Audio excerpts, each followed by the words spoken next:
नमस्कार दोस्तों, आपका एक बार फिर से स्वागत है हमारे चैनल द हॉरर वर्ल्ड खौफनाक कहानियां में। जैसा कि आप सभी जानते हैं, हम हमेशा आपके लिए ऐसी कहानियां लेकर आते हैं जो रहस्यमयी, डरावनी और रोमांच से भरी होती हैं।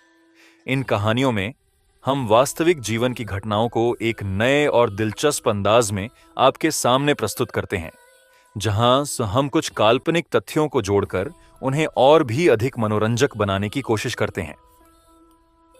हमारे इस चैनल का उद्देश्य केवल आपको डराना नहीं है, बल्कि आपको एक ऐसा अनुभव देना है जिससे आपकी रूह कांप उठे और आपके रोंगटे खड़े हो जाएं। हर कहानी में हम आपके लिए एक ऐसा ट्विस्ट लाते हैं जो आपको अंत तक बांध कर रखे। चाहे वह किसी सुनसान हवेली की खौफनाक दास्तान हो, किसी पुराने किले में बसे भूतों की कहानी हो, या फिर किसी अभिशप्त परिवार की रहस्यमयी घटना। हम अपने व्यूअर्स की भेजी हुई सत्य घटनाओं को भी शामिल करते हैं और उन्हें एक नए रूप में आपके सामने पेश करते हैं। तो दोस्तों, आज की हमारी कहानी भी कुछ ऐसी ही है जो हमें हमारे व्यूअर वाणी ने भेजी है। यह कहानी उनके देवर के साथ घटी एक सच्ची घटना पर आधारित है। वाणी ने हमें बताया कि यह घटना उनके परिवार में एक ऐसा रहस्य लेकर आई जिसने सभी को स्तब्ध कर दिया।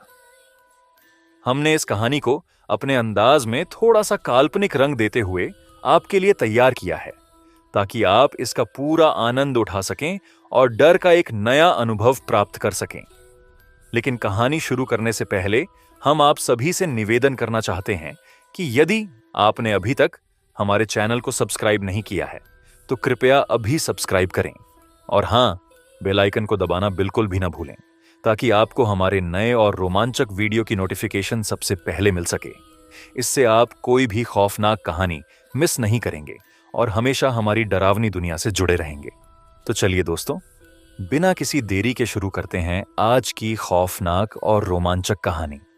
अपनी कुर्सियों की पेटी बांध लीजिए, क्योंकि यह सफर बहुत ही डरावना होने वाला है।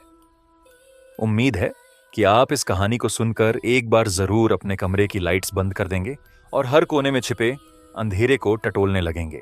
तो चलिए बढ़ते हैं उस खौफनाक सफर की ओर जो आपके होश उड़ा देने वाला है।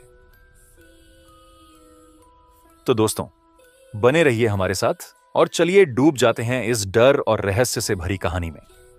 विनीत एक बेहद संपन्न और प्रतिष्ठित परिवार का सबसे छोटा बेटा है। उसके पिता श्री नवीन अग्रवाल शहर के जाने माने व्यवसायी हैं। उनकी मेहनत और दूरदर्शिता ने उन्हें सफलता की बुलंदियों पर पहुंचा दिया है। घर की चार दीवारी के भीतर उनकी पत्नी श्रीमती संगीता अग्रवाल एक आदर्श गृहिणी के रूप में अपने परिवार की देखभाल करती हैं। संगीता जी ने अपने घर को प्रेम और संस्कारों से सींचा हुआ है। विनीत का बड़ा भाई राजीव पिता के साथ मिलकर परिवार के कारोबार को नई ऊंचाइयों पर ले जा रहा है। राजीव की शादी वाणी से हुई है, जो खुद एक मशहूर यूट्यूबर है और अपने क्रिएटिव कंटेंट के लिए जानी जाती है। वहीं विनीत की बहन स्वाति एक राजनीतिक परिवार में ब्याही है। उसके पति आदित्य एक युवा और प्रभावशाली नेता हैं जिनकी राजनीतिक पहचान काफी मजबूत है। उनकी एक प्यारी सी बेटी और एक नटखट बेटा है। विनीत के पास लगभग सब कुछ है, धन, शोहरत, प्यार करने वाला परिवार, लेकिन उसके जीवन में एक कमी है जो उसे अक्सर कचोटती है। वह कमी है एक गर्लफ्रेंड की।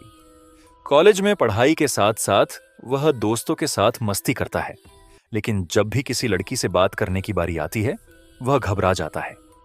उसे लड़कियों के सामने जाते ही जैसे शब्द मिलना बंद हो जाते हैं। उसकी इसी शर्मीली आदत के कारण अक्सर लड़कियां उसका मजाक उड़ाती हैं। उसके 3 खास दोस्त हैं जिनके साथ वह ज्यादातर समय बिताता है, लेकिन ये दोस्त भी उसकी इसी कमी को लेकर उसे चिढ़ाते रहते हैं। वे हमेशा अपनी गर्लफ्रेंड्स के साथ डेट्स पर जाते हैं, ट्रिप प्लान करते हैं, और जब भी बाहर रात बिताने का प्लान बनता है तो वे अपनी गर्लफ्रेंड्स के साथ एक ही कमरे में रुकते हैं। वहीं विनीत को हमेशा अकेले ही एक कमरा लेना पड़ता है। उसके दोस्त हंसते हुए कहते हैं, अबे साले, तू तो हमेशा अकेला ही करेगा, तुझे तो कोई लड़की भाव ही नहीं देगी। विनीत बाहर से मुस्कुरा देता है, लेकिन अंदर ही अंदर ये बातें उसे झकझोर देती हैं। उसे लगता है जैसे वह कुछ अधूरा है, जैसे उसे किसी चीज की सख्त जरूरत है। जो उसके जीवन को पूरा कर सके। एक दिन सभी दोस्त एक साथ कैफे में बैठे हुए हैं। उनके साथ उनकी गर्ल्स से फ्रेंड्स भी हैं, बस विनीत अकेला है। जैसे ही सभी ने ड्रिंक्स लेना शुरू किया, एक दोस्त चुटकी लेते हुए कहता है, साले तू तो अकेला ही मरेगा, तेरे बस की बात नहीं है किसी लड़की को पटाना। विनीत हंसते हुए जवाब देता है, लेकिन यह बात उसके दिल को गहराई से चुभ जाती है।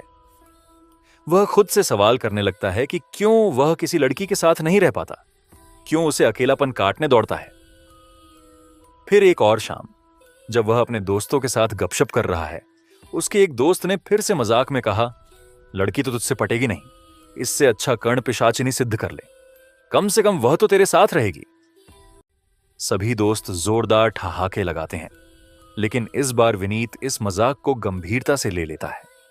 उसे यह सुझाव अजीब जरूर लगता है, लेकिन उसके मन में कहीं ना कहीं यह विचार बैठ जाता है।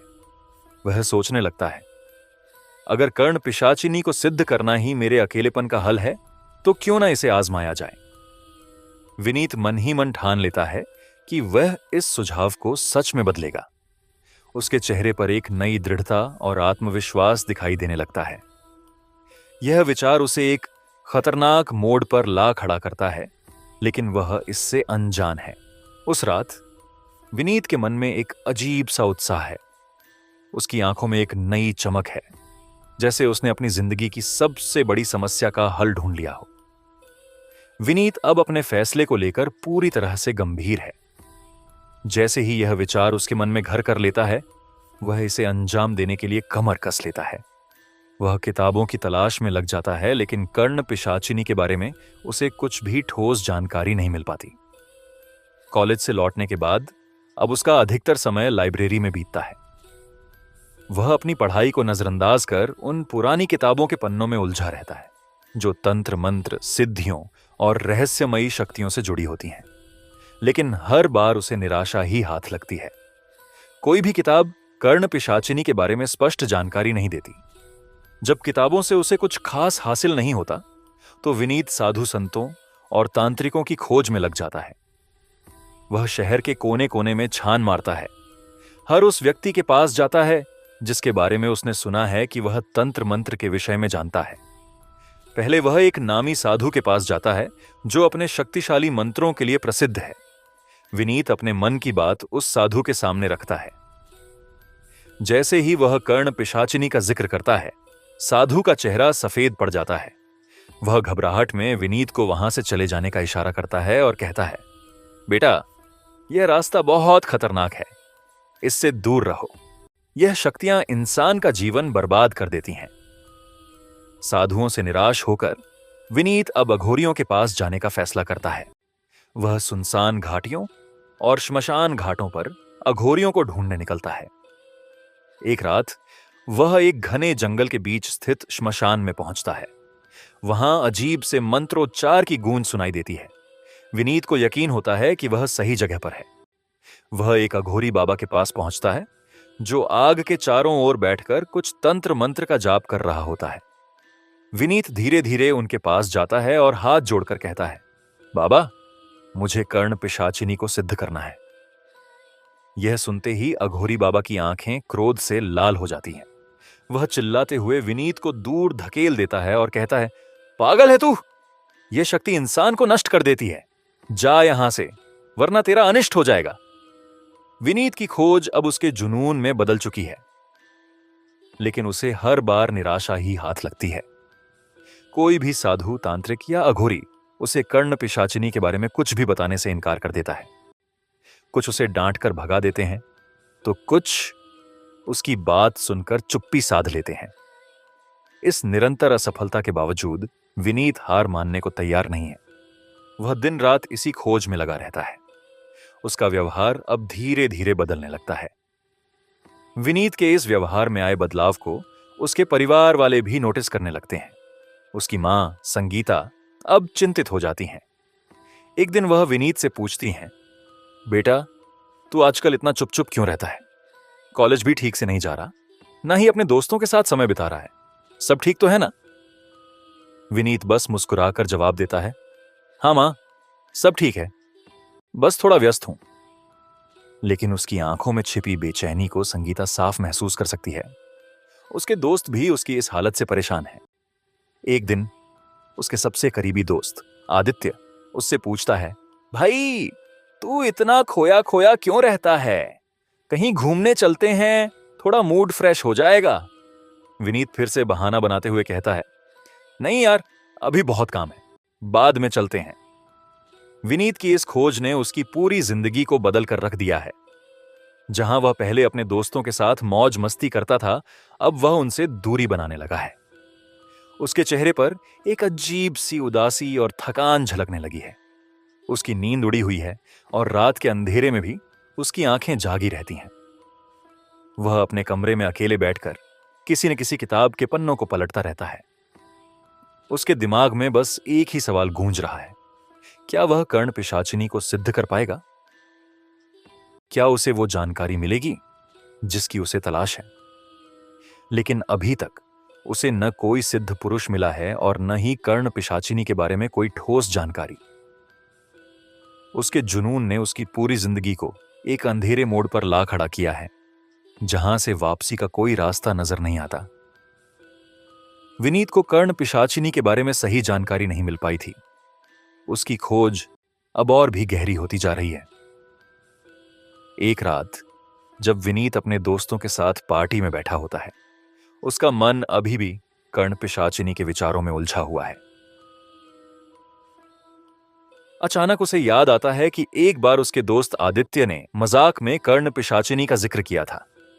विनीत धीरे धीरे अपने दोस्त आदित्य के पास जाता है और उससे सवाल करता है, यार तुमने एक बार कर्ण पिशाचिनी के बारे में कुछ कहा था, वो कौन होती है और उससे कैसे मिल सकते हैं? आदित्य, जो पहले ही नशे में थोड़ा झूम रहा होता है, यह सवाल सुनकर चौंक जाता है।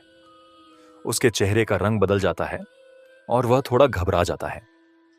अबे, मैंने तो मजाक किया था, तू इन सब पचड़ों में मत पड़, यह सब बकवास है, समझा?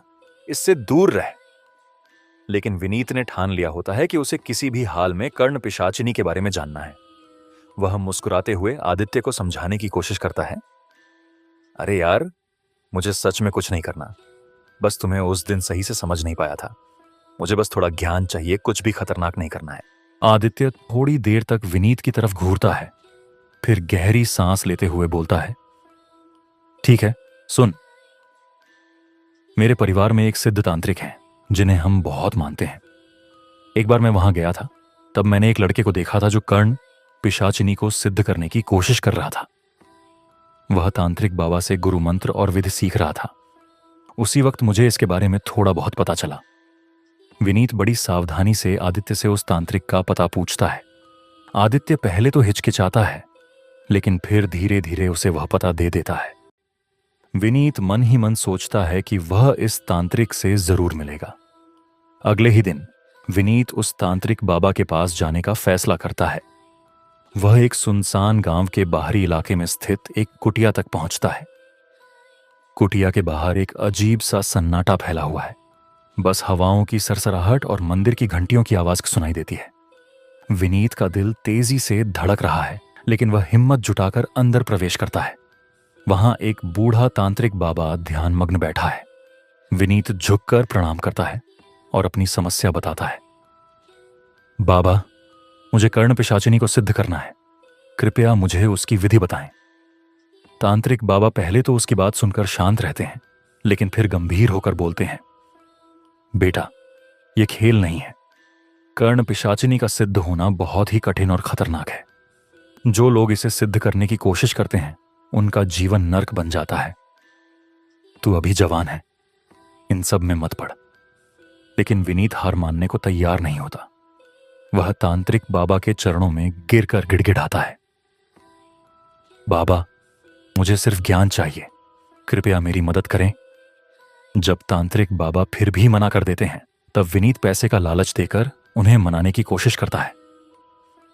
बाबा, मैं आपको जितने पैसे चाहिए उतने दूंगा, मुझे बस इसकी विधि बताइए। पैसों के लालच में तांत्रिक बाबा आखिरकार मान जाते हैं, लेकिन वह विनीत को पहले कर्ण पिशाचिनी के बारे में चेतावनी देते हैं। बाबा एक गहरी सांस लेते हुए कहते हैं, कर्ण पिशाचिनी एक ऐसी आत्मा होती है जो अधूरी इच्छाओं के कारण इस दुनिया में फंसी रहती है। इसे सिद्ध करने का मतलब है उसे अपने नियंत्रण में लाना। लेकिन अगर इस प्रक्रिया में एक भी गलती हुई तो वह आत्मा तुम्हें ही निगल जाएगी। विनीत के चेहरे पर अब भी दृढ़ संकल्प की झलक है। तांत्रिक बाबा आगे कहते हैं, इस आत्मा का स्वभाव बहुत ही घिनौना और भयानक है। अगर यह सिद्ध हो भी गई तो यह तुम्हारी हर आज्ञा का पालन करेगी, लेकिन इसकी एक भयानक कीमत होगी। अगर सिद्धि के दौरान एक भी मंत्र अधूरा रह गया तो वह तुम्हारे प्राण ले लेगी। विनीत को अब उस सिद्धि की विधि बताई जाती है।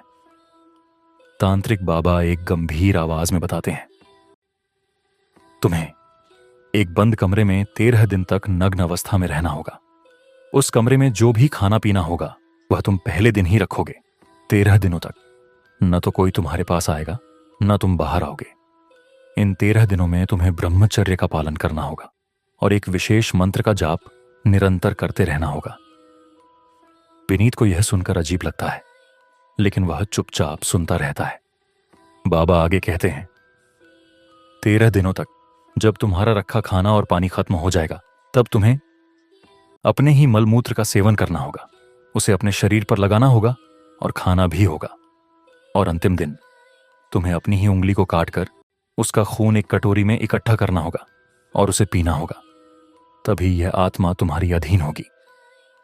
विनीत के मन में घिनौनी कल्पनाएं उमड़ने लगती हैं, लेकिन उसका संकल्प अडिग है। वह खुद को इस सिद्धि के लिए तैयार करने का निर्णय लेता है।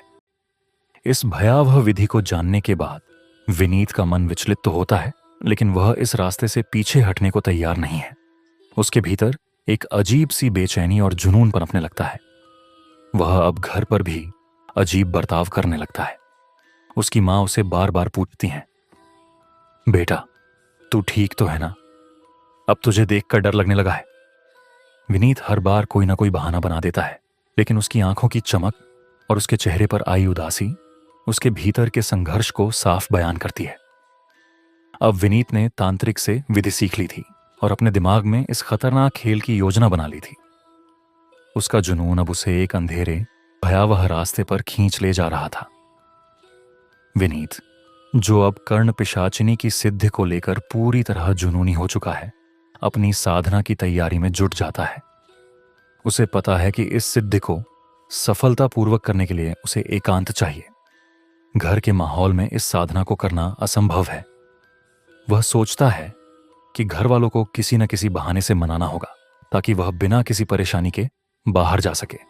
उसके घर में इस वक्त माहौल बेहद संवेदनशील है, क्योंकि उसकी भाभी वाणी प्रेगनेंसी के अंतिम दौर में है।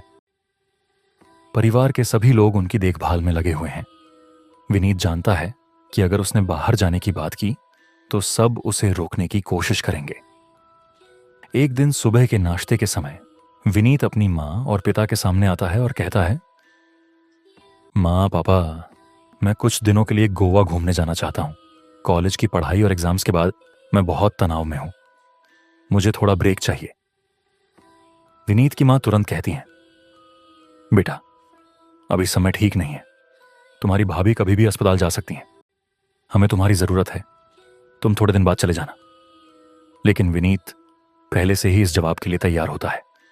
वह जिद करने लगता है, मां प्लीज, सिर्फ 10 से 12 दिन की ही तो बात है।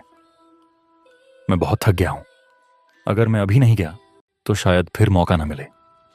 और वैसे भी भाभी की देखभाल के लिए घर में सब लोग हैं।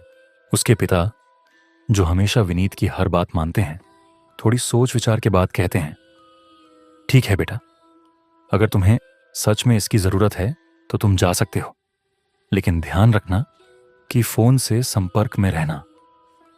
विनीत के चेहरे पर एक हल्की सी मुस्कान आ जाती है। वह सभी को गोवा का बहाना बनाकर घर से निकल जाता है, लेकिन उसका असली इरादा कुछ और ही है। विनीत सीधे गोवा न जाकर अपने शहर जयपुर से 1.5 घंटे की दूरी पर स्थित पुष्कर पहुंचता है। वहां वह एक सुनसान इलाके में एक पुरानी वीरान सी हवेली ढूंढ लेता है। उस हवेली के एक कोने में वह एक कमरा किराए पर लेता है। यह कमरा एकदम अंधेरा और डरावना होता है। दीवारों पर सीलन के निशान और पुराने समय की पेंटिंग्स जो जगह को और भी रहस्यमयी बना देती हैं। विनीत को यह जगह उसकी साधना के लिए एकदम सही लगती है। वह स्थानीय बाजार से 13 दिनों का राशन, पानी, दिए, अगरबत्ती और साधना में काम आने वाले अन्य सामान खरीद लाता है। वह जानता है कि एक बार कमरा बंद करने के बाद उसे बाहर की दुनिया से कोई संपर्क नहीं रहेगा। विनीत एक शुभ मुहूर्त देखकर अपनी साधना की शुरुआत करता है। उसने कमरे के बीच में एक बड़ा सा त्रिकोण बनाकर उसके भीतर एक चक्र बना लिया है। चक्र के बीचों बीच वह बैठ जाता है, अपने शरीर पर लाल धागों से बने ताबीज बांध लेता है और फिर मंत्र जाप शुरू कर देता है। पहले 9 दिन सब कुछ ठीक चलता है। विनीत निरंतर मंत्रों का जाप करता है, बीच बीच में सिर्फ थोड़ा सा खाना और पानी ग्रहण करता है। कमरे में अजीब सी ऊर्जा महसूस होती है, लेकिन वह ध्यान भंग नहीं करता। 10वें दिन की रात अचानक कमरे का तापमान गिर जाता है। विनीत को ऐसा महसूस होता है जैसे कमरे में कोई और भी मौजूद है। अचानक एक बेहद खूबसूरत और मनमोहक स्त्री उसके सामने प्रकट होती है। उसके लंबे घने बाल, चमकती हुई आंखें और मोहक हाव भाव विनीत को मंत्रमुग्ध कर देते हैं। वह स्त्री बड़े ही कामुक अंदाज में विनीत के पास आती है। उसकी आंखों में देखकर उसे सम्मोहित करने की कोशिश करती है। विनीत पहले तो अपने मंत्र जाप को तेज करता है, लेकिन जल्द ही उसका ध्यान भटकने लगता है। वह स्त्री उसके पास आकर उसके चेहरे को छूती है, उसके कानों में फुसफुसाकर उसे बहकाने की कोशिश करती है। विनीत का आत्म संयम टूट जाता है और वह स्त्री के मोह में फंसकर वीर्यपात कर देता है। अगले ही पल वह स्त्री गायब हो जाती है और कमरे में एक खौफनाक हंसी गूंज उठती है। विनीत को तांत्रिक बाबा की चेतावनी याद आती है कि साधना के दौरान ब्रह्मचर्य का पालन अनिवार्य है। डरा सहमा विनीत तुरंत तांत्रिक बाबा को फोन करता है और सारी घटना बताता है। तांत्रिक बाबा गहरी आवाज में कहते हैं, मैंने तुम्हें पहले ही चेताया था कि यह साधना सरल नहीं है। कर्ण पिशाचिनी तुम्हारी हर परीक्षा लेगी। अब तुम्हें फिर से पहले दिन से शुरुआत करनी होगी। विनीत अब और भी अधिक दृढ़ निश्चय के साथ दूसरी बार साधना की तैयारी करता है। वह फिर से खाने पीने की चीजें इकट्ठा करता है और पुनः मंत्र जाप शुरू कर देता है। पहले 8 दिन एक बार फिर ठीक ठाक गुजरते हैं। 9वें दिन के बाद 10वें दिन वही मनमोहक स्त्री फिर से प्रकट होती है, लेकिन इस बार विनीत अपनी आंखें बंद कर लेता है और मंत्र जाप पर ध्यान केंद्रित करता है। वह स्त्री उसे बहकाने की कोशिश करती है, लेकिन इस बार वह अपने आत्म संयम को बनाए रखता है। कमरे में अचानक हंसी की खौफनाक आवाज गूंजने लगती है। विनीत को महसूस होता है कि कोई अदृश्य ताकत उसके शरीर को नुकीले पंजों से नोच रही है। उसके शरीर पर गहरे घाव बन जाते हैं, लेकिन वह मंत्र जाप नहीं छोड़ता। 11वें दिन विनीत के लिए और भी कठिन साबित होता है। अचानक उसके द्वारा रखा हुआ सारा खाना और पानी गायब हो जाता है। उसे वही घिनौना कार्य करना पड़ता है जो तांत्रिक बाबा ने पहले बताया था, अपने मलमूत्र का सेवन करना और उसे शरीर पर लगाना। 11वें दिन की रात बेहद ठंडी और भयानक होती है। अचानक एक काली साया उसके सामने प्रकट होती है और साथ ही एक खूबसूरत स्त्री भी।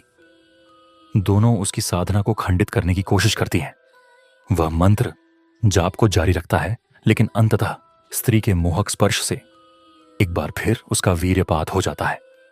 विनीत तांत्रिक बाबा को फिर से फोन करता है और अपनी असफलता बताता है। तांत्रिक बाबा गहरी आवाज में कहते हैं, अब तुम्हारे पास आखिरी मौका बचा है। अब अगर तुमने साधना दोबारा की और विफल रहे तो इस जन्म में यह सिद्ध नहीं कर पाओगे। अब विनीत को एहसास होता है कि वह पुष्कर में अधिक दिनों तक नहीं रुक सकता। वह बुझे मन से अपने घर लौटने का फैसला करता है। विनीत बुरी तरह से थक चुका था। वह घर लौटता है और देखता है कि घर में उत्सव का माहौल है। उसकी भाभी वाणी ने एक प्यारे से बेटे को जन्म दिया है। घर में नन्हे बच्चे की किलकारियां गूंज रही हैं और इस खुशी ने विनीत के मन को थोड़ी राहत दी। विनीत धीरे धीरे अपने जीवन में वापस लौटने की कोशिश करता है। वह दिन भर अपने भतीजे के साथ खेलता, उसे गोद में उठाकर प्यार करता और उसकी मासूमियत में अपने दिल के बोझ को हल्का करने का प्रयास करता। बच्चे की मुस्कुराहट और किलकारियों में विनीत ने एक नया जीवन महसूस किया, लेकिन उसके मन के किसी कोने में अब भी वह अधूरी साधना का जुनून बसा हुआ था। विनीत को समझ में आ गया था कि उसे अपनी साधना को पूरा करना है, लेकिन इस बार बहुत ही सोच समझकर। वह अब कोई गलती नहीं करना चाहता था। एक रात जब परिवार के सभी सदस्य डिनर टेबल पर बैठे थे, विनीत ने अचानक कहा, माँ पापा, जैसा कि आप जानते हैं मेरी एमबीए की पढ़ाई अब पूरी हो चुकी है। मुझे अब अपने फैमिली बिजनेस को संभालना है, लेकिन उससे पहले मैं कुछ महीनों के लिए नौकरी करना चाहता हूं। मैं दिल्ली जाकर वहां कुछ अच्छी कंपनियों में इंटरव्यू देना चाहता हूं। उसके पिता मुस्कुराए और बोले, यह तो बहुत अच्छा निर्णय है बेटा। तुम्हें बिजनेस से पहले नौकरी का अनुभव जरूर लेना चाहिए। यह तुम्हारे लिए फायदेमंद होगा। उसकी मां ने भी सहमति में सिर हिलाया और कहा, हाँ बेटा, ठीक है। जब भी जाने का प्लान करो हमें बता देना। और हाँ, दिल्ली में किसी अच्छे होटल या फ्लैट में रहना। विनीत के परिवार वालों को इस योजना में कोई आपत्ति नहीं थी। उन्हें लगा कि विनीत एक जिम्मेदार फैसला ले रहा है, लेकिन उन्हें यह नहीं पता था कि विनीत के दिमाग में कुछ और ही चल रहा था। विनीत जल्द ही दिल्ली पहुंचता है और वहां एक सुनसान इलाके में एक आलीशान फ्लैट किराए पर लेता है। वह इस बात का खास ध्यान रखता है कि फ्लैट ऐसी जगह हो जहां पड़ोसियों को एक दूसरे से ज्यादा मतलब ना हो। फ्लैट की खिड़कियां मोटे पर्दों से ढकी होती हैं और विनीत ने कमरे को एक गुप्त साधना कक्ष में बदल दिया। वह एक बार फिर से बाजार जाकर 13 दिनों के लिए आवश्यक पूजा सामग्री, खाने पीने का सामान, दिए, अगरबत्तियां और साधना में उपयोग होने वाले अन्य तंत्र मंत्र के सामान ले आता है। लेकिन इस बार वह पहले की गलतियों से सीख चुका था। इस बार विनीत ने अपने साथ एक छोटी सी पिन और तेज धार वाला चाकू भी रखा, ताकि साधना के दौरान अगर उसका मन भटकने लगे तो वह अपने आप को हल्के हल्के घाव देकर ध्यान केंद्रित रख सके। शुभ मुहूर्त देखकर विनीत ने अपनी साधना शुरू की। उसने एक त्रिकोणाकार यंत्र बनाकर उसके केंद्र में बैठकर मंत्र जाप करना शुरू कर दिया। 7 दिन तक सब कुछ शांतिपूर्वक चलता रहा। विनीत इस बार पहले से भी अधिक सतर्क था। उसके हाथ में हमेशा वह चाकू होता था और जब भी उसका मन भटकता वह अपनी त्वचा पर हल्के से चाकू फेरता, जिससे दर्द के कारण उसका ध्यान पूरी तरह मंत्र जाप पर केंद्रित हो जाता। 8वें दिन विनीत को कमरे का माहौल अचानक से बहुत ठंडा महसूस होने लगा। उसकी सांसें भी उसके कानों के पास किसी अज्ञात व्यक्ति की सांसों की तरह सुनाई देने लगीं। उसने आसपास किसी के होने का एहसास किया। अचानक से उसे पायल की आवाज सुनाई दी, जो पहले दूर से आ रही थी और फिर धीरे धीरे उसके करीब आने लगी। उसके कानों में एक मोहक आवाज गूंजती है, विनीत, मेरी ओर देखो, तुम मेरे हो। लेकिन विनीत ने अपनी आंखें बंद रखीं और मंत्र जाप को और तेज कर दिया। पर वह जानता था कि यह सब उसे भ्रमित करने के लिए है। विनीत ने अपने ऊपर पूरी तरह से काबू रखा और 8वां और 9वां दिन सफलतापूर्वक निकाल लिया। 10वें दिन विनीत का रखा हुआ सारा खाना और पानी अचानक गायब हो गया। उसने बहुत सारा खाना स्टॉक किया था, लेकिन अब सब गायब था। विनीत को समझ में आ गया कि यह कर्ण पिशाचिनी का ही जादू है। उसे वह घिनौनी प्रक्रिया फिर से करनी पड़ी जो तांत्रिक बाबा ने बताई थी। उसने अपने ही मलमूत्र को सेवन किया और उसे अपने शरीर पर लगाया। यह सब करते हुए वह मंत्र जाप करता रहा। यह उसे उसकी साधना का सबसे कठिन हिस्सा लगा, लेकिन उसके मन में अब भी वही जुनून था। 11वें दिन कमरे में अचानक उसकी मां और भाभी प्रकट हो जाती हैं। वे उसे डांटने लगती हैं, विनीत, ये क्या कर रहे हो? तुम्हें शर्म नहीं आती? वह उन्हें देखकर चौंक जाता है। वह सोचता है कि उसने दरवाजा अंदर से बंद किया था, तो वे यहां कैसे आ गईं? वह जल्दी से पास पड़ी टॉवेल को उठाने की कोशिश करता है, लेकिन फिर उसे तांत्रिक बाबा की चेतावनी याद आती है। वह समझ जाता है कि यह कर्ण पिशाचिनी का छलावा है। उसने अपनी आंखें बंद कर लीं और मंत्र जाप को जारी रखा। उसकी माँ और भाभी की आकृतियां अचानक भयानक रूप में बदल गईं और जोर जोर से चिल्लाने लगीं। 12वें दिन उसे अपने शरीर पर नुकीले नाखूनों के घाव महसूस होते हैं। उसके कानों में एक भयानक आवाज गूंजती है, रोक दो यह साधना, नहीं तो तुम्हारा अंत होगा। लेकिन विनीत ने अपनी आंखें बंद रखीं और मंत्र जाप करता रहा।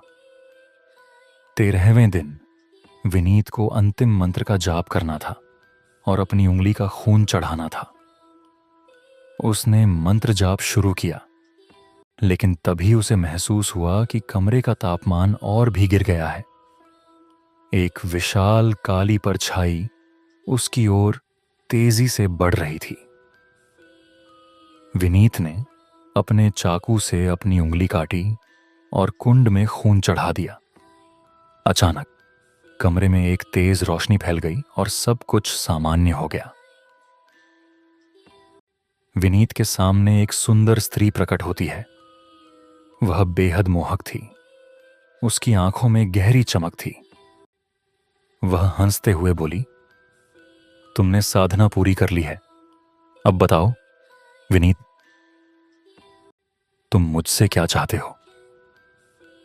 विनीत एक पल सोचता है और कहता है, मैं चाहता हूं कि तुम मेरी पत्नी बनकर मेरे साथ रहो, एक सामान्य जीवन की तरह।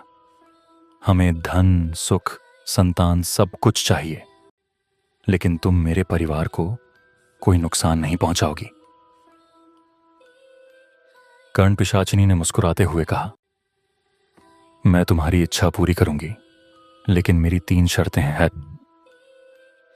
पहला, मैं एक कर्ण पिशाचिनी हूं, यह बात किसी को नहीं बताओगे, न उस तांत्रिक को। जब तुमने किसी को बताया तो मैं तुमको 24 घंटों में मार दूंगी। दूसरा, तुम सिर्फ मेरे हो, मेरे अलावा किसी स्त्री से प्रेम नहीं करोगे। अगर तुमने किया तो इसके गंभीर परिणाम तुमको भुगतना पड़ेगा। तीसरी, मेरी हर निजी जरूरत पूरी करोगे। विनीत ने थोड़ी घबराहट के साथ कहा, ठीक है, लेकिन तुम मेरे परिवार को नुकसान नहीं पहुंचाओगी। मैं उन्हें जान से नहीं मारूंगी, लेकिन अगर वे हमारे बीच आए तो सबक जरूर सिखाऊंगी। विनीत ने शर्तें मान ली। कर्ण पिशाचिनी अदृश्य हो गई। विनीत ने जब साधना पूरी की तो उसका शरीर पूरी तरह से थक चुका था। उसकी हड्डियों में दर्द हो रहा था, आंखें लाल हो चुकी थीं और शरीर में पिछले 13 दिनों की घोर साधना की थकान भरी हुई थी। उसने साधना के कमरे को साफ किया, नहाने के लिए बाथरूम में चला गया। पानी की ठंडी बौछार उसके शरीर पर पड़ते ही वह राहत महसूस करने लगा। जैसे ही वह नहाकर निकला, उसने एक हल्की सी मुस्कान अपने चेहरे पर महसूस की। उसने अपने आप को तौलिए में लपेटा, रसोई में गया और बचा हुआ कुछ खाना खाया। वह बुरी तरह से भूखा था। खाने के बाद उसने कुछ देर तक अपने विचारों में खोए हुए कमरे की खिड़की से बाहर देखा। दिल्ली की वह अंधेरी रात उसके दिल में एक अजीब सी बेचैनी भर रही थी। वह सोचने लगा कि अब आगे क्या करना है। विनीत ने कुछ देर बाद बिस्तर पर जाकर आंखें मूंद लीं, लेकिन जैसे ही रात के तीसरे पहर का समय आया, कमरे का माहौल अचानक से ठंडा होने लगा। उसने महसूस किया कि कमरे में किसी की उपस्थिति है। उसने आंखें खोलीं तो देखा कि सामने कर्ण पिशाचिनी खड़ी थी, लेकिन इस बार उसका रूप पहले से कहीं अधिक मोहक और आकर्षक था। वह एक सुंदर साड़ी में लिपटी हुई थी। उसकी आंखें चमक रही थीं और होठों पर हल्की सी मुस्कान थी। वह धीरे धीरे विनीत के पास आई और बोली, विनीत, तुमने मेरी साधना पूरी कर ली है, अब मैं तुम्हारी हूं, लेकिन तुम्हें भी मेरी शर्तें याद हैं। अब तुम्हें मुझे खुश रखना होगा। विनीत कुछ नहीं कह पाया, बस उसकी खूबसूरती में खो गया। कर्ण पिशाचिनी ने अपनी उंगलियों से विनीत के चेहरे को छुआ। उसकी स्पर्श में एक अजीब सी गर्माहट थी। विनीत ने उसकी ओर खींचता हुआ महसूस किया। कर्ण पिशाचिनी ने धीरे धीरे विनीत का हाथ पकड़ा और उसे अपने पास खींच लिया।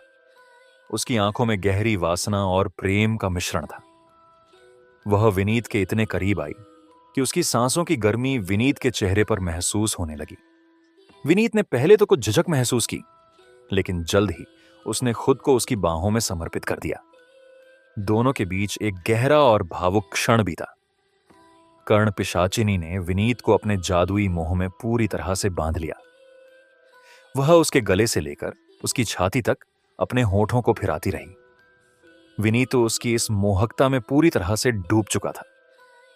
इस अंतरंगता में कहीं भी फूहड़ता नहीं थी, बल्कि एक गहरी आत्मीयता और एक रहस्यमय आकर्षण था। यह वह क्षण था जब विनीत ने पहली बार महसूस किया कि वह अब इस अद्भुत परंतु खतरनाक स्त्री के प्रभाव में पूरी तरह से आ चुका है। अगले दिन जब सुबह हुई, विनीत ने सोचा कि यह सब एक सपना था, लेकिन जब उसने देखा कि उसके बिस्तर पर कर्ण पिशाचिनी सोई हुई है, तो वह समझ गया कि यह हकीकत थी। कर्ण पिशाचिनी, जिसका नाम रूपशा था, उठी और विनीत की ओर मुस्कुराते हुए बोली, अब समय आ गया है कि हम अपने संबंध को एक नाम दें। मैं चाहती हूं कि तुम मुझे अपने परिवार के सामने पत्नी के रूप में प्रस्तुत करो। विनीत चौंक गया, लेकिन मेरे परिवार को कैसे मनाएंगे? वे कभी इस बात के लिए तैयार नहीं होंगे। रूपशा ने विनीत की चिंता को दूर करते हुए कहा, मैं सब संभाल लूंगी।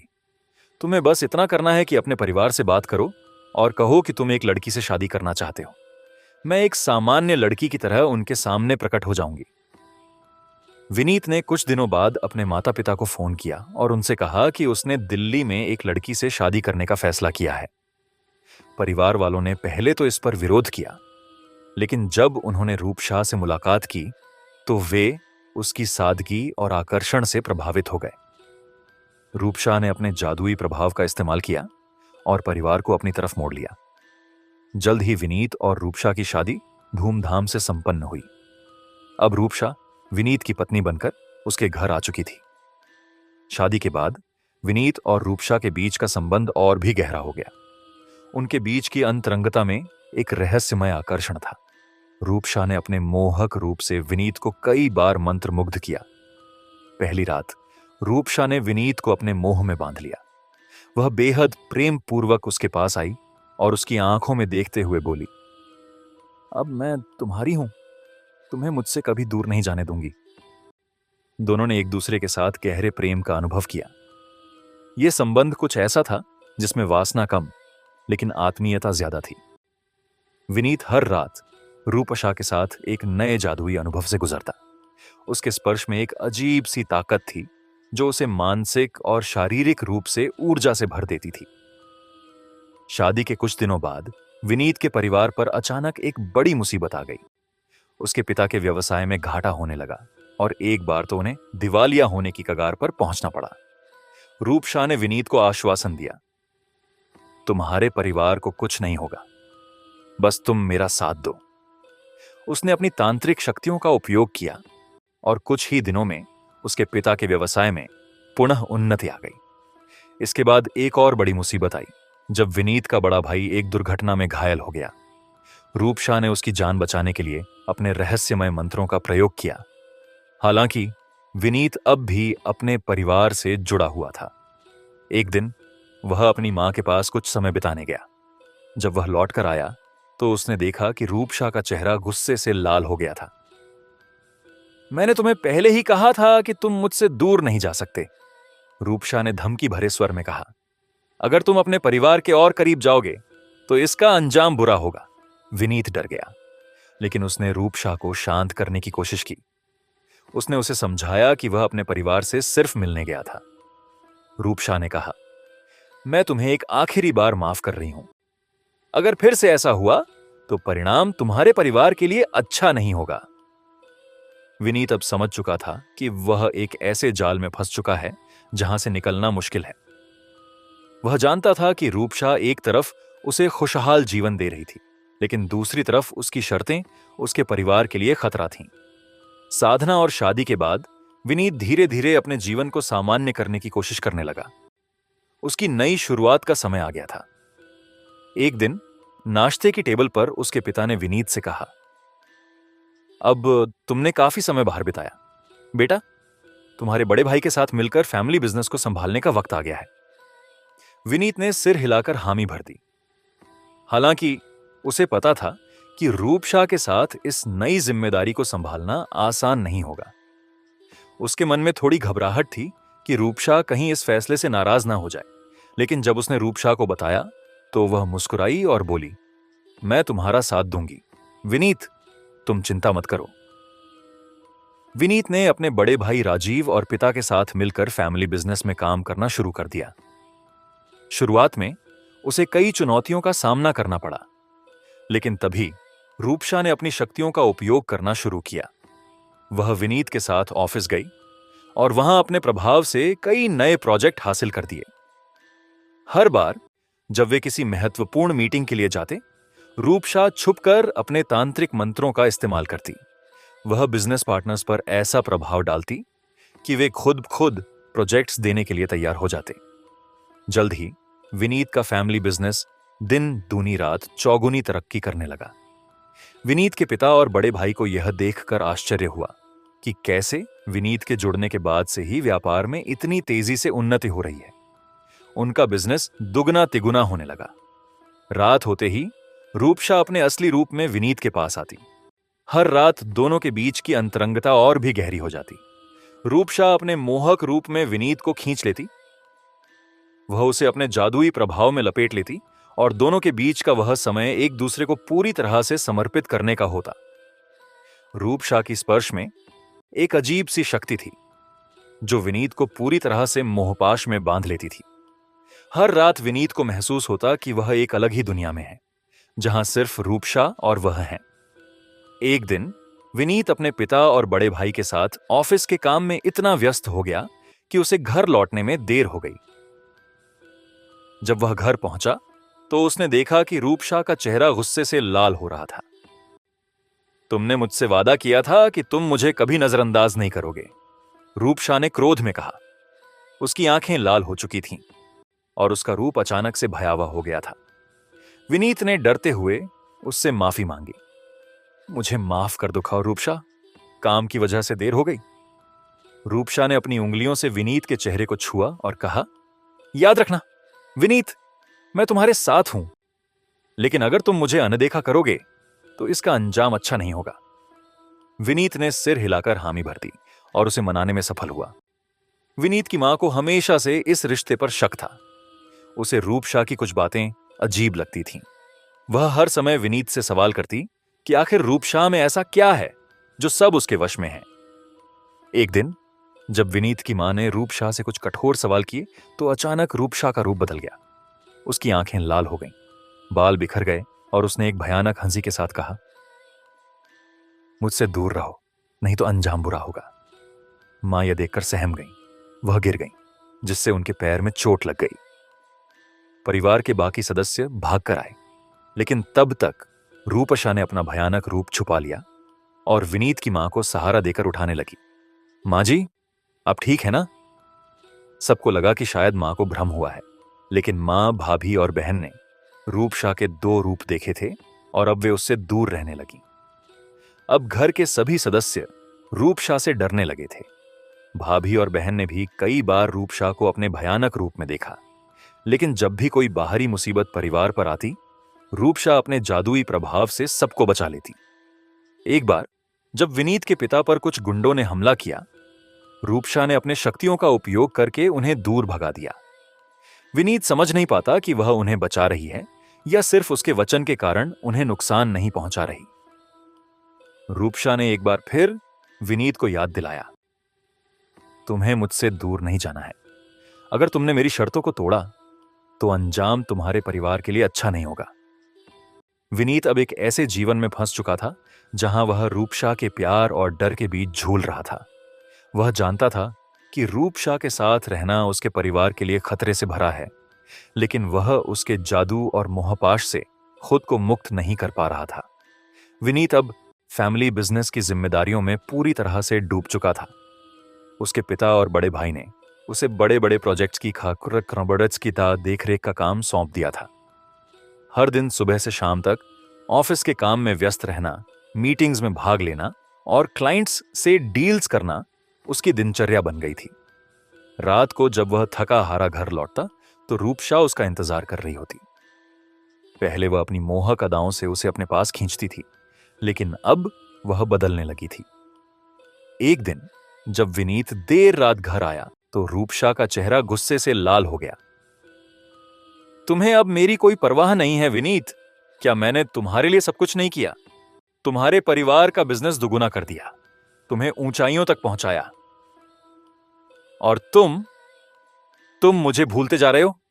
रूपशा ने कड़े शब्दों में कहा। विनीत ने थकी हुई आवाज में जवाब दिया, रूपशा, यह सब हमारे भविष्य के लिए है। मैं तुम्हें नजरअंदाज नहीं कर रहा हूं, बस काम का दबाव बहुत बढ़ गया है। लेकिन रूपशा शांत नहीं हुई। उसकी आंखें जलने लगीं, जैसे आग की लपटें मुंह हों। अगर तुमने मुझे ऐसे ही अनदेखा किया तो इसका अंजाम बुरा होगा, वह चिल्लाई। विनीत ने किसी तरह उसे शांत किया और माफी मांगी, लेकिन उसके मन में डर बैठ गया था। कुछ दिनों बाद विनीत के परिवार के लोग अचानक बीमार पड़ने लगे। उसकी मां को बुखार ने जकड़ लिया, जो किसी भी दवा से ठीक नहीं हो रहा था। भाभी का पेट दर्द इतना बढ़ गया कि उसे अस्पताल में भर्ती कराना पड़ा। हर रात परिवार के किसी न किसी सदस्य को बुरे सपने आते। वे देखते कि एक भयानक और डरावनी स्त्री उनके सामने खड़ी है। उसकी आंखें खून सी लाल हैं और वह जोर से हंस रही है। विनीत की मां ने एक दिन चुपके से विनीत से कहा, बेटा, मुझे लगता है कि इस घर में कुछ ठीक नहीं है। रूपशा के आने के बाद से ही सब कुछ बदल गया है। विनीत ने उन्हें समझाया कि यह सब उनकी कल्पना मात्र है, लेकिन उसके दिल के एक कोने में शक बैठ गया था। रूपशा का गुस्सा धीरे धीरे बढ़ता जा रहा था। एक रात जब भाभी पानी पीने के लिए रसोई में गईं, तो उन्होंने देखा कि रूपशा किसी से फुसफुसा रही थी। जैसे ही भाभी ने उसे पुकारा, रूपशा ने अचानक से अपने रूप को बदल लिया। उसकी आंखें खून जैसी लाल हो गईं, उसके बाल बिखर गए और उसका चेहरा विकृत हो गया। भाभी डर के मारे चीख पड़ी और रूपशा ने तुरंत ही अपना रूप बदलकर अपने मासूम चेहरे में वापस आ गई। भाभी, क्या हुआ? आप इतनी घबराई हुई क्यों हैं? रूपशा ने मासूमियत से पूछा। भाभी कांपते हुए बोली, मुझे ऐसा लगा कि मैंने कुछ बहुत भयानक देखा। रूपशा ने उसे गले लगाते हुए कहा, आपको बस कोई भ्रम हुआ है, सब ठीक है। लेकिन भाभी जानती थी कि वह कोई भ्रम नहीं था। विनीत अब दोहरी जिंदगी जी रहा था। दिन में वह ऑफिस के काम में व्यस्त रहता और रात को रूपशा के गुस्से और प्यार के बीच झूलता रहता। हर रात रूपशा उसे अपने पास बुलाती। वह उसे अपनी मोहक अदाओं से लुभाने की कोशिश करती, लेकिन विनीत के मन और शरीर में थकान की लहर दौड़ रही होती थी। एक रात जब वह पूरी तरह से थका हुआ बिस्तर पर गिरा, रूपशा ने उसे अपनी ओर खींच लिया। तुम मुझे भूल नहीं सकते विनीत, मैं तुम्हारी पत्नी हूं और तुम्हें हर रात मुझे समय देना होगा, उसने फुसफुसाते हुए कहा। विनीत ने थकी हुई आंखों से उसे देखा और बोझिल मन से उसकी इच्छाओं को पूरा करने के लिए तैयार हो गया। वह जानता था कि अगर उसने रूपशा को नजरअंदाज किया तो उसका गुस्सा पूरे परिवार पर गिर सकता है। रूपशा ने उसे अपने जादुई स्पर्श से फिर से जीवित कर दिया। विनीत ने उसे आलिंगन में लिया, लेकिन उसके मन में एक अजीब सा डर बैठा हुआ था। वह जानता था कि इस मोहकता के पीछे कुछ भयानक छुपा है। एक दिन जब विनीत अपने परिवार के साथ समय बिता रहा था, रूपशा ने उसे अकेले में बुलाया। तुम्हें यह सब बंद करना होगा। मैंने तुम्हें पहले ही चेतावनी दी थी कि तुम मेरे अलावा किसी और को समय नहीं दोगे, रूपशा ने गुस्से में कहा। विनीत ने समझाने की कोशिश की। रूपशा, यह मेरे परिवार हैं, मैं उन्हें कैसे अनदेखा कर सकता हूं? रूपशा ने अपनी आंखें सिकोड़ते हुए कहा, तुम्हारा परिवार अब मैं हूं। अगर तुमने मेरी बात नहीं मानी तो तुम्हारे लिए अच्छा नहीं होगा। विनीत ने अपने घुटनों पर गिरते हुए कहा, मुझे माफ कर दो, मैं तुम्हें नाराज नहीं करना चाहता, मैं सब ठीक कर दूंगा। विनीत अब पूरी तरह से उलझ चुका था। एक तरफ उसे अपने परिवार की चिंता थी जो अचानक बीमार पड़ने लगे थे, और दूसरी तरफ रूपशा का गुस्सा। वह हर रात उसके साथ अंतरंग संबंध बनाता, लेकिन उसका मन अब कहीं और था। रूपशा के साथ रहते हुए विनीत को महसूस हुआ कि वह एक ऐसे जाल में फंस चुका है जहां से बाहर निकलना असंभव है। हर रात रूपशा उसे अपनी मोहक अदाओं से बांध लेती और वह चाहकर भी खुद को रोक नहीं पाता। लेकिन अब विनीत के चेहरे पर हमेशा एक उदासी छाई रहती थी। रूपशा के साथ अंतरंग पलों में भी वह खोया खोया रहता। उसे लगने लगा था कि वह अपने परिवार और रूपशा के बीच कहीं खो चुका है। विनीत के जीवन में एक नया मोड़ आया जब उसके पुराने दोस्तों ने मिलने का प्लान बनाया। कॉलेज के वो दोस्त जिनके साथ उसने कई बेहतरीन पल बिताए थे, अब सभी शादीशुदा हो चुके थे। किसी ने सुझाव दिया, चलो एक बार फिर से पुराने दिनों को जीते हैं। सबने एक भव्य डिनर पार्टी का आयोजन किया। विनीत भी इस पार्टी में अपनी खूबसूरत पत्नी रूपशा के साथ शामिल हुआ। रूपशा ने अपनी आकर्षक साड़ी और गहनों से सबका ध्यान अपनी ओर खींच लिया। दोस्तों ने विनीत का मजाक उड़ाना शुरू कर दिया। अरे विनीत, हमें कभी नहीं बताया कि तुम्हारी कोई गर्लफ्रेंड रही है, और देखो शादी करते ही इतनी हॉट बीवी मिल गई। एक दोस्त ने हंसते हुए कहा। दूसरे दोस्त ने चुटकी ली, कहीं इसे भी तुम्हारी फैमिली ने अरेंज कर दिया था या तुमने जादू टोना किया था? विनीत ने बस मुस्कुराते हुए बात टाल दी, लेकिन रूपशा की आंखों में एक तीखी चमक थी। वह इस मजाक से खुश नहीं लग रही थी, लेकिन उसने सबके सामने अपनी नाराजगी जाहिर नहीं की। रात खत्म हुई और सबने विदाई ली। विनीत और रूपशा अपने घर लौट आए, लेकिन विनीत के दोस्तों के लिए वह रात उनकी जिंदगी की आखिरी रात साबित हुई। अगले ही दिन खबर आई कि विनीत का एक दोस्त, जो पार्टी से घर लौटते वक्त कार ड्राइव कर रहा था, उसकी कार अचानक अनियंत्रित हो गई और पेड़ से टकरा गई। उसे मौके पर ही मौत हो गई। दूसरे दोस्त की बाइक का टायर अचानक फट गया, जिससे वह सड़क पर गिरा और एक ट्रक की चपेट में आ गया। तीसरे दोस्त की कहानी और भी खौफनाक थी। उसने अपनी पत्नी को घर छोड़ा और वापस लौटते वक्त उसका एक्सीडेंट हो गया। एक पेड़ की भारी शाखा अचानक टूटकर उस पर गिर गई, जिससे उसकी मौके पर ही मृत्यु हो गई। इन तीनों की पत्नियां, जो उनकी कॉलेज की गर्लफ्रेंड थीं, इस दुर्घटना से बच गईं। विनीत यह सुनकर हक्का बक्का रह गया। उसे तुरंत समझ में आ गया कि यह सब कोई संयोग नहीं है। रूपशा के साथ पार्टी में जाने के बाद ही ये घटनाएं हुई थीं। उसे महसूस हुआ कि ये सब घटनाएं शायद रूपशा की वजह से ही हो रही हैं। विनीत अब अंदर से पूरी तरह से डर चुका था। वह जानता था कि उसके दोस्तों का मजाक उड़ाना रूपशा को नागवार गुजरा था, लेकिन वह रूपशा से सीधे पूछने की हिम्मत नहीं कर पा रहा था। इस भयावह माहौल के बीच अचानक एक खुशखबरी ने घर में दस्तक दी। रूपशा ने बताया कि वह गर्भवती है। यह सुनते ही घर में खुशी का माहौल बन गया। विनीत के माता पिता ने रूपशा को ढेरों आशीर्वाद दिए और घर में उत्सव की तैयारी शुरू हो गई। लेकिन विनीत का मन अब भी शांत नहीं था। उसकी आंखों में खुशी की जगह एक गहरी चिंता छाई हुई थी। उसे लगा कि कुछ बहुत बड़ा और खतरनाक होने वाला है। विनीत अब रातों को ठीक से सो नहीं पा रहा था। उसे बार बार अपने दोस्तों की मौत का ख्याल आता और रूपशा के रहस्यमय मुस्कान से उसका डर बढ़ता जा रहा था। रूपशा के गर्भवती होने की खबर के बाद विनीत ने गुप्त रूप से कर्ण पिशाचनी के बारे में और जानकारी जुटानी शुरू कर दी। उसने फिर से उसी तांत्रिक बाबा से संपर्क किया जिसने उसे पहले चेतावनी दी थी। तांत्रिक बाबा ने गंभीरता से कहा, मैंने पहले ही कहा था, कर्ण पिशाचनी से जुड़ना आसान नहीं है। वह जो चाहती है उसे पाकर ही शांत होती है, लेकिन ध्यान रखना, वह तुम्हें छोड़ने वाली नहीं है। और अगर वह गर्भवती है तो यह और भी खतरनाक हो सकता है।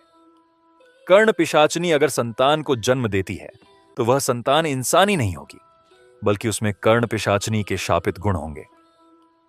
तांत्रिक की बातें सुनकर विनीत का दिल जोर जोर से धड़कने लगा। वह जानता था कि अब वह एक ऐसे जाल में फंस चुका है जहां से निकल पाना असंभव है। वह अपने परिवार को कैसे बचाएगा? रूपशा से कैसे निपटेगा? उसके मन में यह सवाल उठ रहे थे कि क्या वह इस बच्चे को स्वीकार कर सकता है, जो शायद इंसान नहीं होगा। वह जानता था कि अगर उसने रूपशा का विरोध किया तो उसके परिवार के लिए और भी बड़ा खतरा उत्पन्न हो सकता है।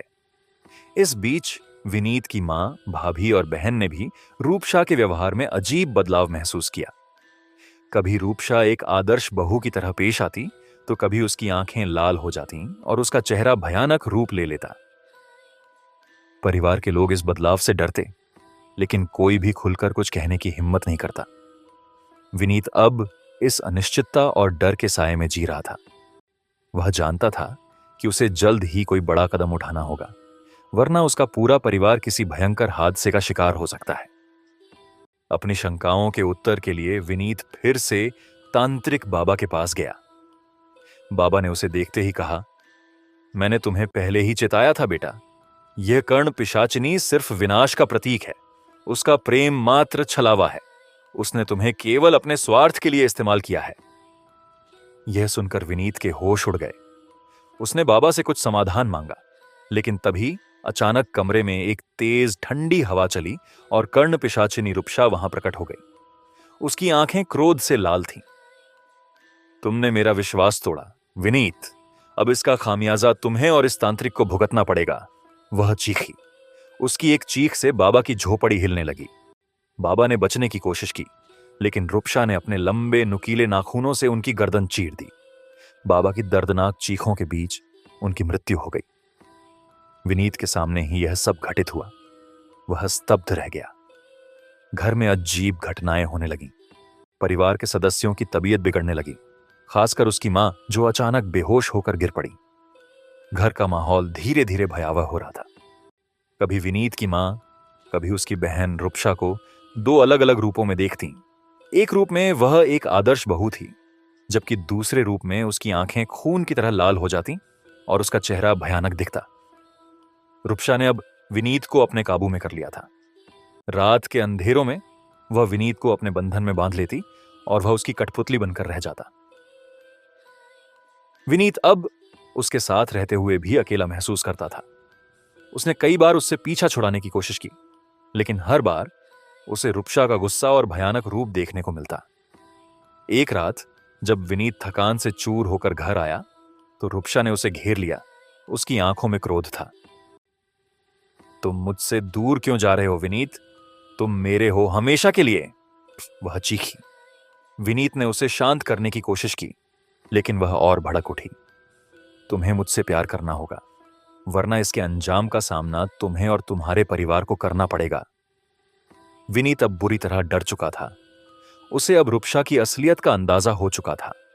आखिरकार विनीत ने हार मानकर उन अघोरियों के पास जाने का निश्चय किया जिन्होंने पहले उसे भगा दिया था। वह रात के अंधेरे में अकेले उनके आश्रम पहुंचा। वहां पहुंचते ही अघोरियों ने उसे पहचान लिया। अघोरियों के मुखिया ने गंभीरता से कहा, तुम्हें हमने पहले ही चेताया था। यह कर्ण पिशाचिनी, जिसे तुमने अपनी पत्नी के रूप में स्वीकारा, वह सिर्फ तुम्हें धोखा दे रही थी। उसने तुम्हें चुना ताकि वह तुम्हारे माध्यम से एक शक्तिशाली आत्मा को जन्म दे सके, जिससे उसे अपार शक्ति मिल सके। विनीत ने हताश होकर पूछा, क्या अब कुछ नहीं किया जा सकता? क्या मैं अपनी और अपने परिवार की रक्षा नहीं कर सकता? मुखिया ने गहरी सांस लेते हुए कहा, अब केवल एक ही तरीका बचा है, लेकिन यह बहुत खतरनाक है। तुम्हें अपनी जान की कुर्बानी देनी होगी। इससे ही हम उसे हमेशा के लिए खत्म कर सकते हैं। विनीत ने घर लौटकर अपने परिवार के लिए एक चिट्ठी लिखी, जिसमें उसने रूपशा की सच्चाई और अपने फैसले के बारे में सब कुछ बता दिया। उसने चिट्ठी को अपने पिता के कमरे में रख दिया और बिना किसी को बताए वापस अघोरियों के पास चला गया। अघोरियों ने एक बड़ा अनुष्ठान शुरू किया। विनीत को एक त्रिभुजाकार पवित्र घेरे में बैठा दिया गया। चारों ओर मंत्रों का उच्चारण तेज हो रहा था। विनीत ने अपनी आंखें बंद कर लीं और अपने परिवार के सुरक्षित होने की प्रार्थना की। अचानक एक भयानक चीख के साथ रूपशा वहां प्रकट हो गई। उसकी आंखें जलती हुई अंगारों की तरह लाल थीं। तुम मुझसे भाग नहीं सकते विनीत, तुम्हें मेरे साथ आना होगा। मैंने तुम्हें चुना है और तुम्हारे बिना मैं अधूरी हूं, वह चीखते हुए बोली। अघोरियों ने मंत्रों का जाप तेज कर दिया, लेकिन रूपशा ने अपनी शक्तियों का उपयोग करके एक एक करके अघोरियों को मार गिराया। विनीत ने देखा कि उसके सामने अब कोई नहीं बचा था। रूपशा ने विनीत की ओर देखा, जो अब अकेला और असहाय था। तुमने मेरा विश्वास तोड़ा, अब इसकी सजा तुम्हें मिलेगी, कहकर उसने विनीत पर हमला किया। लेकिन विनीत ने आखिरी कोशिश की और चिल्लाते हुए कहा, मेरी जान ले लो, लेकिन मेरे परिवार को छोड़ दो। उसकी आवाज में इतना दर्द था कि रूपशा एक पल के लिए ठिठक गई। बचे हुए अघोरी ने अपनी आखिरी शक्ति लगाकर मंत्रों का उच्चारण शुरू किया। चारों ओर से आग की लपटें उठने लगीं, जिससे रूपशा घबरा गई, लेकिन उसने विनीत को अपने साथ खींच लिया। विनीत की आत्मा ने चिल्लाते हुए कहा, मुझे ले जाओ, लेकिन मेरे परिवार को बख्श दो। रुपशा ने उसे अपनी बाहों में जकड़ लिया और एक जोरदार धमाके के साथ वह विनीत को अपने साथ दूसरी दुनिया में खींच ले गई। विनीत के परिवार ने जब उसकी चिट्ठी पढ़ी तो सबकी आंखों से आंसू बहने लगे। उसमें लिखा था, प्रिय मां पिता, मैंने आप सबको बचाने के लिए यह कदम उठाया है। रुपशा कोई इंसान नहीं थी, वह एक कर्णपिशाचिनी थी। उसके साथ मैंने जो संबंध बनाए वह मेरे जीवन की सबसे बड़ी भूल थी, लेकिन अब मैं इस भूल को सुधारने जा रहा हूं। कृपया मुझे माफ कर देना। हमेशा खुश रहना। आपका विनीत। विनीत के परिवार के लोग अघोरियों के आश्रम पहुंचे, लेकिन वहां विनीत की सिर्फ एक निष्प्राण देह मिली। उसका चेहरा शांत था, जैसे उसने अपनी मर्जी से यह कुर्बानी दी हो। उसकी मां, बहन और भाई उसकी लाश को देखकर चीख चीख कर रोने लगे। उन्होंने भारी मन से विनीत का अंतिम संस्कार किया। सबके दिलों में एक ही सवाल था, क्या विनीत की कुर्बानी ने उन्हें उस खतरनाक शक्ति से बचा लिया था? लेकिन अब इस बात को 5 साल हो चुके हैं। सभी लोग अपनी अपनी जिंदगियों में लौट चुके हैं। सबकी जिंदगी सामान्य चल रही है, उसमें किसी भी प्रकार का भय या आतंक नहीं है। इससे पता चलता है वो कर्ण पिशाचिनी विनीत के साथ उन सब की जिंदगी से दूर हो चुकी है, लेकिन उनके साथ सिर्फ विनीत की यादें अभी भी जुड़ी हुई हैं, जो एहसास दिलाती है विनीत उनके साथ आज भी है। विनीत की कहानी हमें एक गहरी सीख देती है। आज के युवाओं में रहस्यमयी शक्तियों और तंत्र मंत्र के प्रति आकर्षण बढ़ता जा रहा है। सोशल मीडिया, इंटरनेट और नई नई जानकारी के स्रोतों से प्रभावित होकर वे अक्सर ऐसी चीजों में उलझ जाते हैं जिनका उन्हें सही ज्ञान नहीं होता। अल्प ज्ञान विनाशकारी होता है। यह कहावत हमारे बड़े बुजुर्गों ने यूं ही नहीं कही थी। विनीत की तरह आज का युवा भी आधी अधूरी जानकारी के आधार पर तंत्र मंत्र, अघोरी विद्या और शक्तिशाली साधनाओं की ओर खींचता चला जाता है।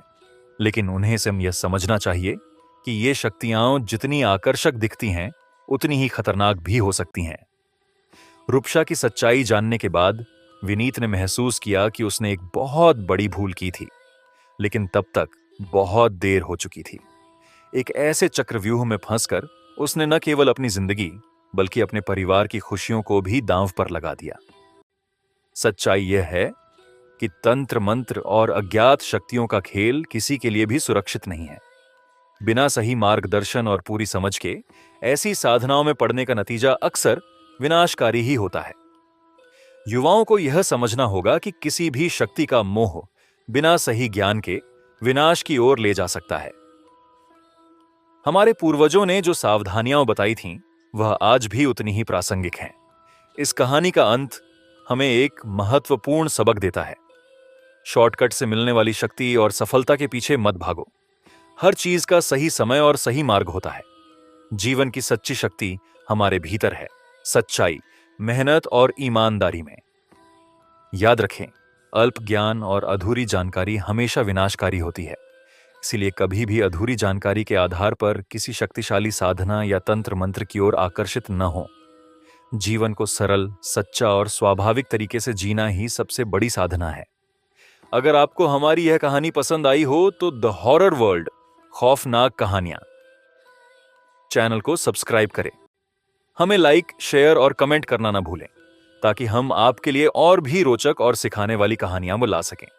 अगली बार फिर मिलेंगे एक नई खौफनाक कहानी के साथ। तब तक सुरक्षित रहें और ध्यान रखें कि सच्चा ज्ञान ही असली शक्ति है।